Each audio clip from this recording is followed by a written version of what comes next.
Patrick, it's Mark from Sky. Can you hear me? Yeah, hi. Patrick, Merry Christmas. Merry Christmas to you, and sorry for being late. Oh, about that. I guess really there's only one place to start. We've seen so many games be called off because of COVID. What's the current situation at Crystal Palace with your players and backroom team? How many positive cases have you got? Are you going to be okay for the Boxing Day fixture against Tottenham? We hope we're going to be okay, but when you're looking at the number of cases around, we start to be worried. We had a couple of cases in our football club in the last couple of days. We try our best to prevent all the kind of situation, but it is worrying because the evolution for the next couple of days, we don't know how it will go. You had a meeting yesterday with the Premier League and the other 19 managers and captains. Antonio Conte said it was a waste of time. What were your thoughts on the meeting and how it unfolded? I think when you have a meeting like that with 20 managers, it's always difficult to put your ideas or what you really think across. When the meeting finished, you just try to understand what was the outcome of the meetings. What was the meetings for.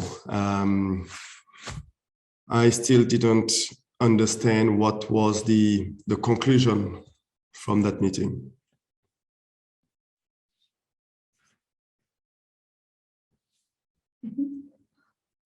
Mark? Hello, Mark.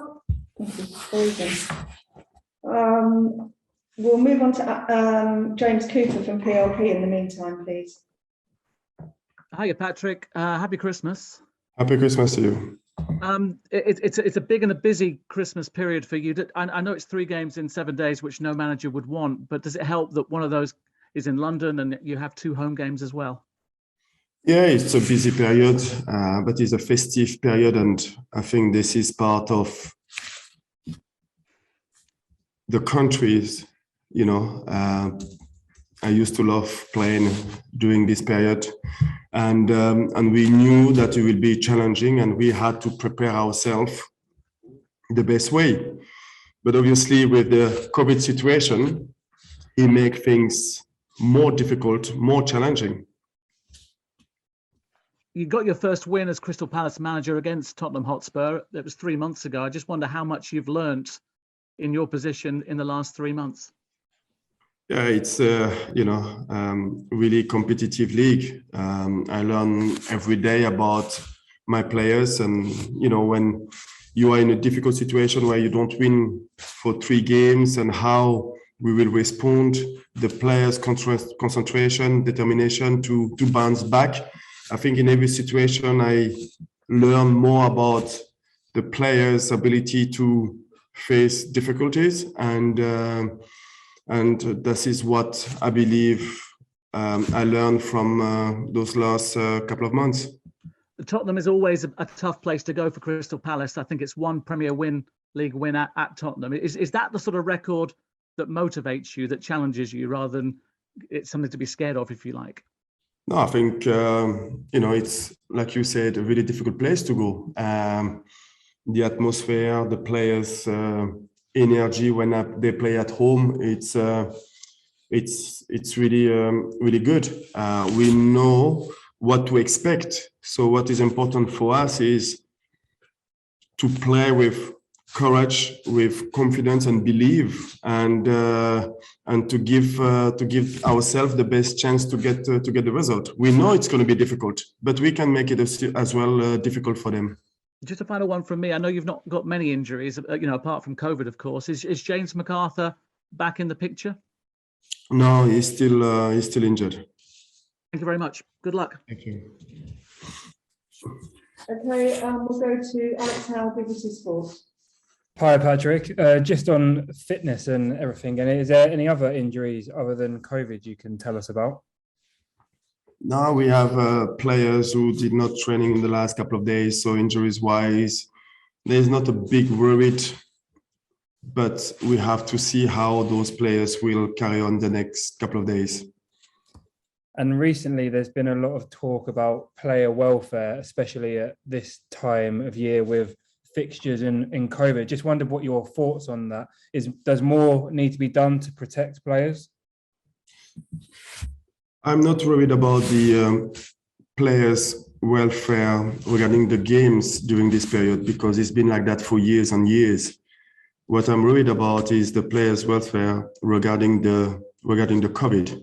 I think players coming back from the COVID situation and asking them to play and did not have enough training, I think is a lot on them. That is what I'm worried about. And just on Antonio Conte, have you ever come across him before in your career? What do you make of him as a manager? No, I never really come across. He's somebody who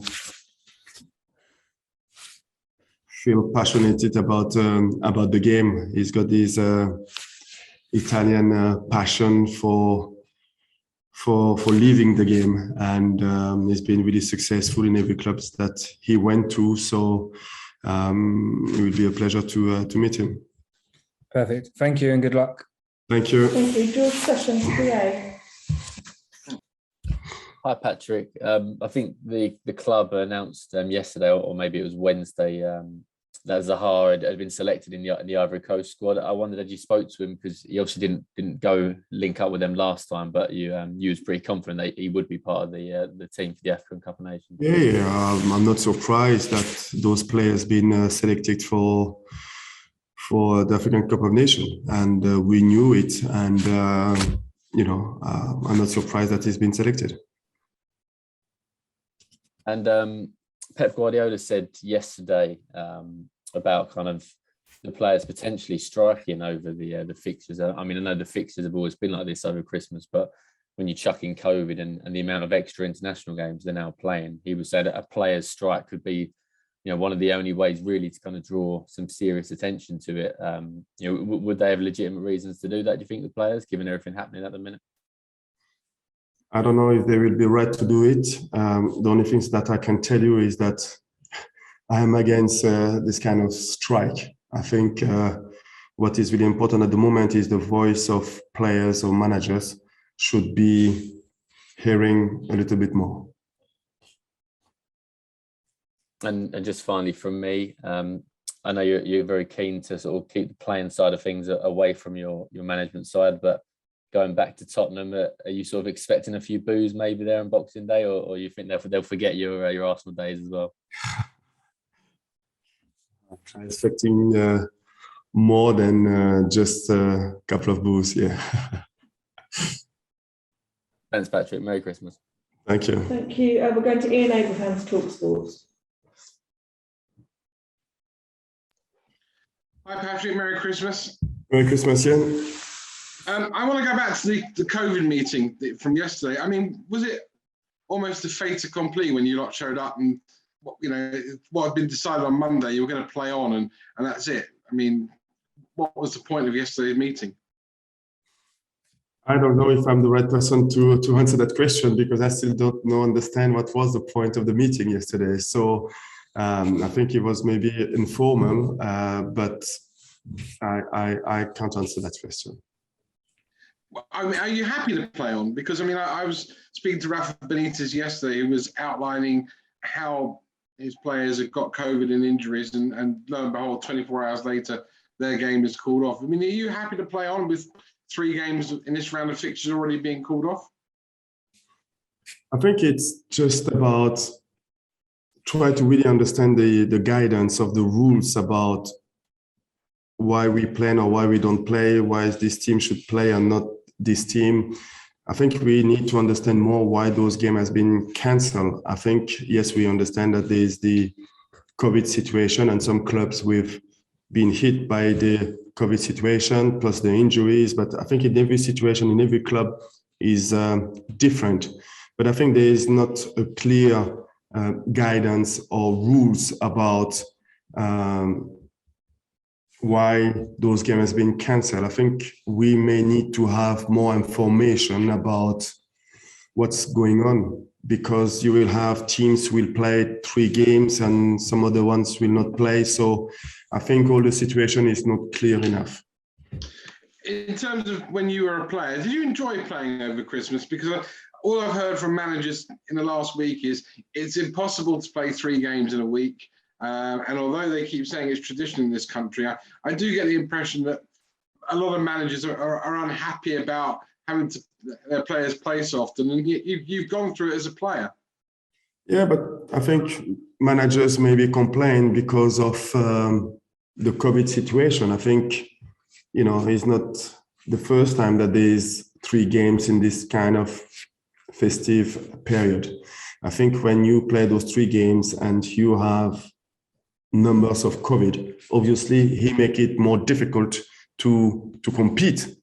And I think that is the issues. It's not about, I believe, the 3 games, because it's been more than 100 years that there is 3 games in this period of the year. So as a manager, we have to manage this period. But what makes it more complicated, obviously, is the number of COVID cases that you have to deal with. 5 subs. Are you in favour of going back to that 5 substitutes, or would you quite happy just to keep it at 3?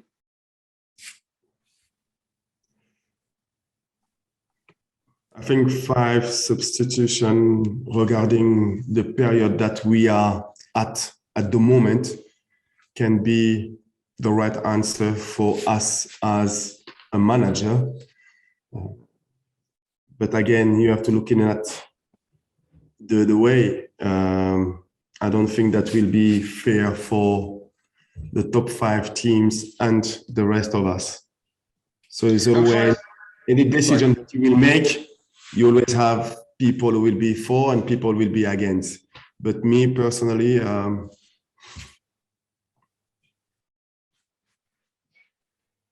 I don't know if we should remain with the 3 substitutes. That is my personal opinion.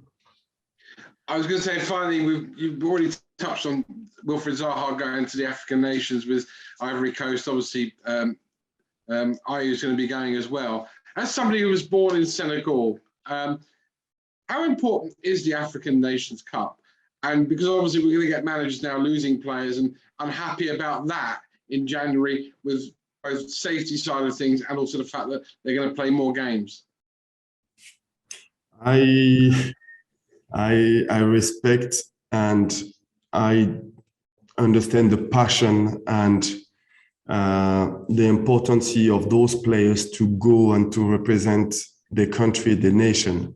So I will never gonna stop any players to go to play the African Cup of Nations. And I believe that that competition has to be more respected around, because this competition is as important as the European Championship. Yeah, because in England, obviously, people won't know that. People will think it's not as important as the European Championship or the World Cup. But in a way, you're right. It has to be. Yeah, but I think explain that. It may be important to for you guys to cover the African nation a little bit more and to go to Africa and to interview people to really understand what it means for every single one of them. And when you're talking about Senegal, I don't think people will understand if Mane or Cheikhou Kouyaté will not represent the nation. So if there were more coverage on that competition, I think people will understand more how important it is for the African continent. Brilliant. Listen, have a happy and a safe Christmas, Patrick. Same to you and your family. Thank you. Thank you. That concludes the broadcast section.